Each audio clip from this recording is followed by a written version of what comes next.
Assalomu alaykum.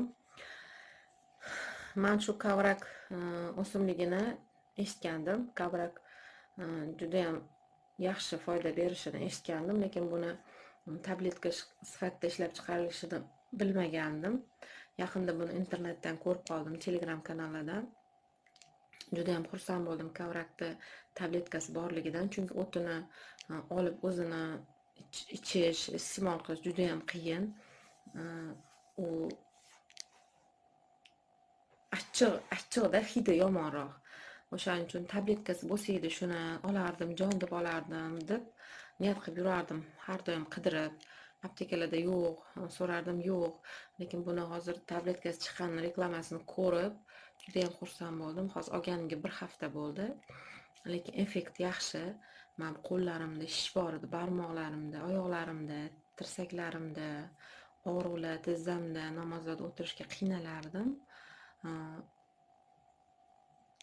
Hozir 1 hafta ichgandan beri ichki organizmda ham ancha sezdim. Ichlarni yaxshi yurishtirar ekan. Shu jihatlarni sezdim. Yana endi ichganimga 1 hafta bo'lgancha hali bu yog'i xudo xolasa yaxshi bo'ladi. Kavrakni tabiiyligi menga yoqdi. Shundoq ochganingizda shundoq bilinadi. Tabiiy mahsulot ekanligi, tabiiy. Hammasi tabiiy, gormon yo'q, hech qanaqa og'riq qoldiruvchi anaqasi yo'q. Zararli tomoni yo'qligi menga juda ham yoqdi. Xudo xolasa bu tabletkani onamlarga tavsiya qildim. Xo'jayimlarga tavsiya qildim, juda ham yaxshi ekan deb. Xudo xolasa bu aksiyada g'olib bo'lsak, video rolikimizni yoqib g'olib bo'lsak, bu olgan sovg'amizni kavrakni onajonimga sovg'a qilmoqchiman.